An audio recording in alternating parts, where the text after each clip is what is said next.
Hello there, everyone, and welcome back to episode 2 of the Timeout Sports Podcast. Today we have a lot to cover, so let's get right into the video. Over this past week, we've had some very good bowl games and NFL games. Let's start off by talking about the bowl games. I think the first really good one was on Wednesday, Christmas Eve, the Hawaii Bowl, California versus Hawaii. That was a very good game and very unpredictable. I mean, at first, Cal was up 21-0. I thought Cal was going to blow them out. They looked really good. Cal's freshman quarterback was looking amazing. But then all of a sudden, Hawaii scored like 24, like a 30 unanswered points and ended up winning the game with a couple minutes left in the fourth quarter. That was just a really entertaining game, and it was just very unpredictable because it was a blowout. I was about to turn off the TV and just hang out with my family on Christmas Eve.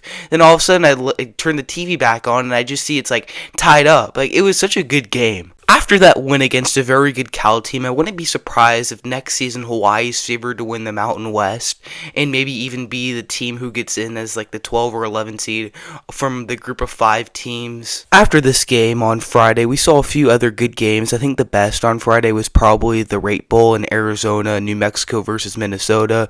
This was a defensive battle that went all the way to overtime, and Minnesota ended up winning it. I thought New Mexico was going to win it, and I kind of wanted them to win it because New Mexico kind of had a unpredictable season. No one really saw them going 9-3. A lot of people thought they'd be the last team in the Mountain West, kind of how they were last year, maybe only win 2 or 3 games.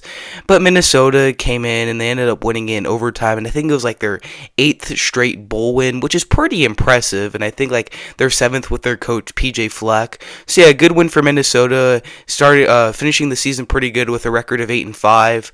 I don't know, maybe next year they'll do pretty good. I mean, they're in the Big Ten, one of the hardest conferences in football. They'll probably be back there next year, having another good season, 7-5 again. This leads us to yesterday. Yesterday's bowl games were probably the best so far of bowl season. Yesterday we saw a lot of really good bowl games, but personally my favorite 2 were the Texas Bowl between Houston and LSU, and the New Mexico Bowl between North Texas and San Diego State. Both of these games were absolute cinema. The game was always back and forth. It never felt like a true team was dominating. I mean, the only time it kind of felt like that was in the second quarter when Houston scored 14 points and LSU didn't score any. But besides that, it was just truly back and forth between the 2 really good teams. Also, the quarterbacks had very good performances. Michael Van Buren and Connor Wigman both threw for over 200 yards. Van Buren, I think, had 3 touchdown passes, while Wigman had 1 more with 4. And I can't forget Houston's running back, Dean Connors, also had a really good game. He had a 20-yard rushing touchdown, I think,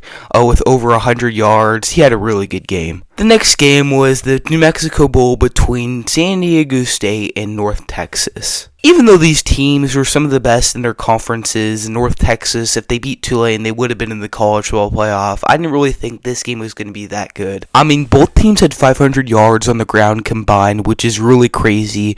Receivers with 100-plus yards, which is pretty surprising from San Diego State because they really don't do that a lot since they have a really good defense. Oh yeah, to mention, San Diego State was on their second, third-string quarterback, and they still did this. I mean, I think their second, third-string quarterback outplayed their actual quarterback, because over the season I watched a few San Diego State games. I actually went to one, and their starting quarterback isn't that good. I think their second string is better than him. Now with college football out of the way, let's talk about some NFL games. So on Christmas Day, we had 3 NFL games. The first 2 were not that good and didn't really have a lot of playoff implications at all. I mean, the only really big storyline from those 2 games was the second game, Lions versus Vikings.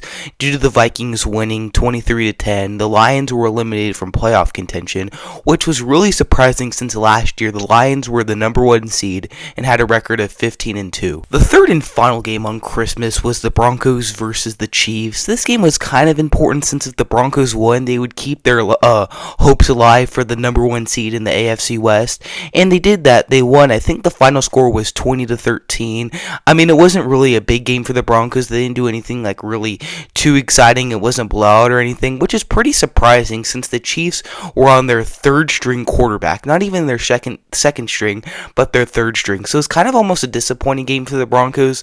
I thought they would do way better. I thought it would be like 35-14 or maybe even less for the Chiefs. But you know what? The Chiefs kept the fight pretty good. Also, I think the most surprising thing from this game is now that the Chiefs have 10 losses. Like, imagine telling someone before the season that the Chiefs by week 17 would only have 6 wins and 10 losses. They would be crazy, since before the season that team just went to the Super Bowl. Finally, let's talk about the 2 games that happened yesterday. The first game we had yesterday was Texans versus Chargers, and out of all of the games I've covered so far, this one probably had the biggest playoff implications. At the start of the game, with only like 5 minutes into the game, the Texans were already beating the Chargers 14-0, which was extremely surprising since the Chargers defense in the past 2 games had been really good, and the Texans offense sometimes isn't really the best. But after those 2 drives where they scored 14 unanswered points, the Texans slowed down a bit and only scored, I think, like 6 points after that in the whole entire game. Even though the Chargers made some really good plays, they could not get the win, and the Texans ended up winning 20-16. Because of the Texans' win, they clinched a playoff spot for the 3rd straight year, and the Broncos won the AFC West. The second game we had last night was Packers versus Ravens, which is absolutely crazy because this year Derrick Henry has been alright, but not one of the best running backs in the league. But after last night's performance, he definitely looked like that one. The only interesting thing from this game is that Derrick Henry became prime 2020 Derrick Henry and ran for 218 yards and scored 4 touchdowns.